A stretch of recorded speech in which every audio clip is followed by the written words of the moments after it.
Assalamualaikum warahmatullahi wabarakatuh. Kembali lagi bersama channel saya Faisal Inspector.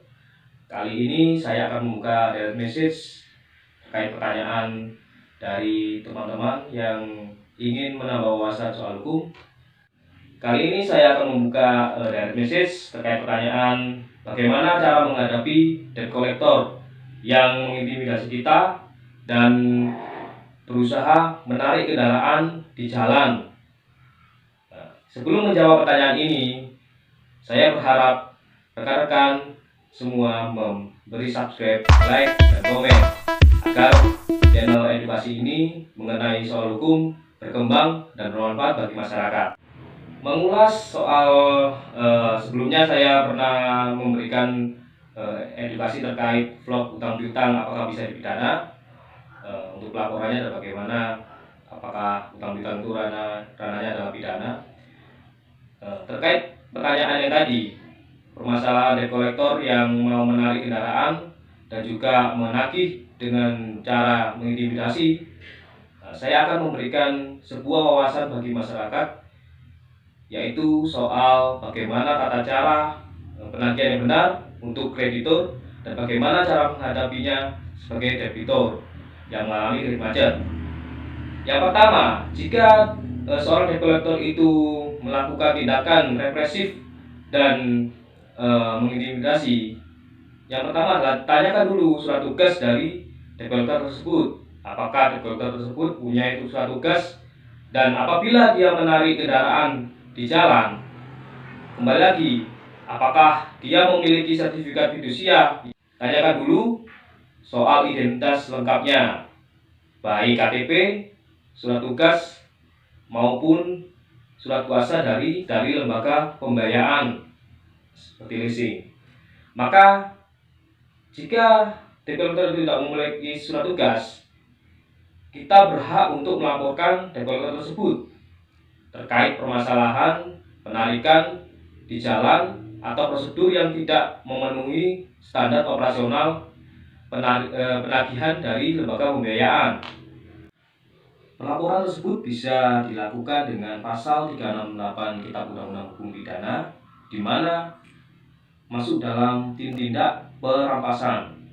Maka berhati-hatilah bagi orang yang melakukan penagihan di luar standar operasional yang ditetapkan, di mana melakukan penagihan di luar area atau mengganggu ketertiban dan juga melakukan intimidasi adalah hal yang salah.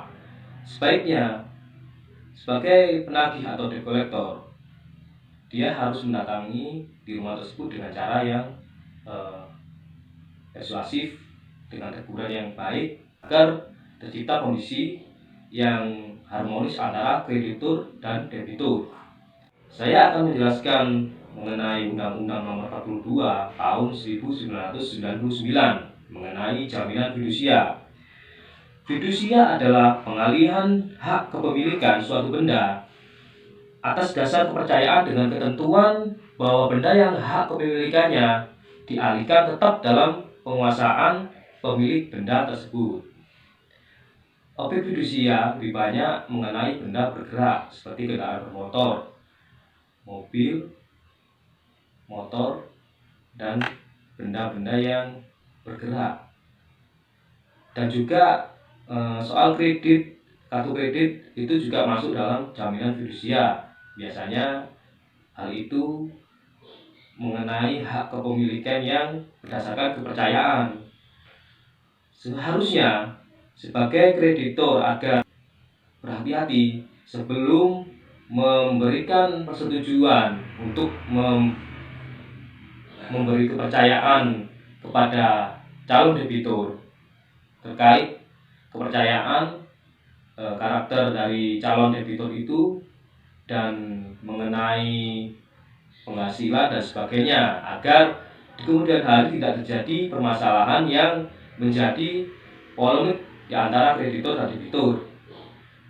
Nah, ketika kreditur tidak bisa menerima, ketika mengalami kredit macet yang dilakukan oleh debitur, maka kreditur akan mengalami kesulitan diantaranya eksekutorial.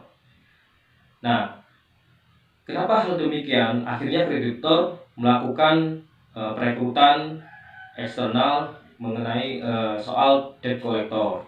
Nah, debt collector ini terkadang mereka tidak memahami soal prosedur penagihan yang benar atau tata cara sebagaimana yang harusnya dilakukan agar mau membayar dan memberikan itikat baik untuk menyelesaikan suatu permasalahan terkait kredit macetnya. Kadang-kadang debt collector melakukan tindakan yang represif, menekan dan sangat merugikan debitor. Seperti contohnya debitor yang membawa sepeda motor yang masih kredit belum lunas, tapi ketika dia mengalami kredit macet penunggaan 1 bulan atau 2 bulan, tiba-tiba di jalan dicegat oleh debt collector. Meskipun debt collector tersebut membawa surat tugas, juga harus hati-hati karena di jalan raya hal itu sudah merupakan ranah publik. Nah, ini yang harus hati-hati.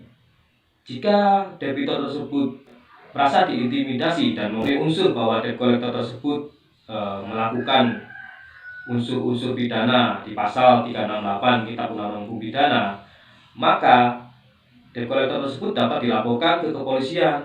Jadi lebih bijaksana adalah penyelesaian di jalur mediasi antara kreditor dan debitor.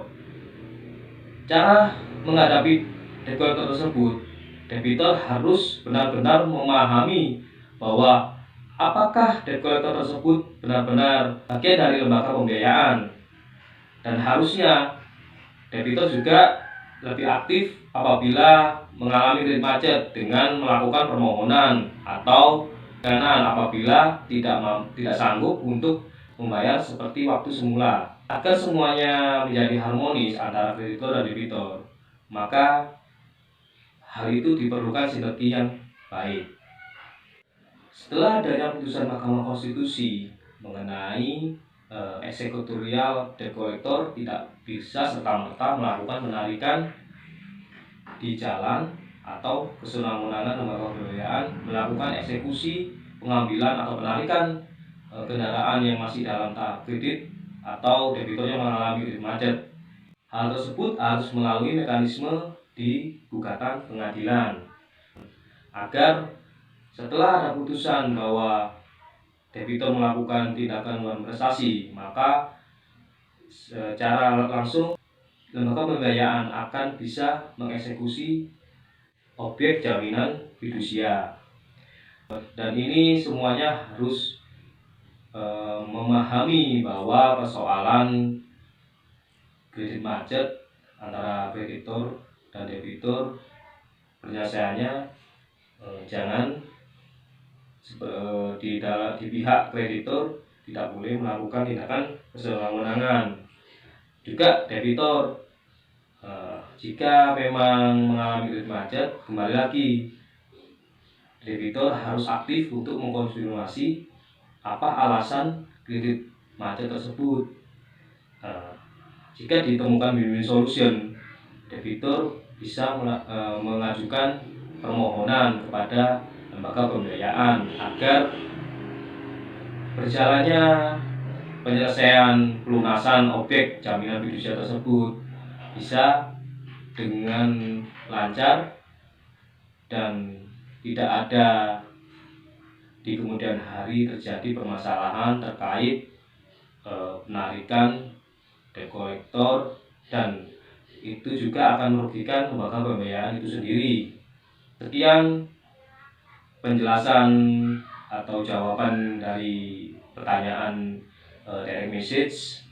Apabila yang baru menonton channel ini atau mensubscribe ingin tahu lebih banyak mengenai permasalahan hukum, bisa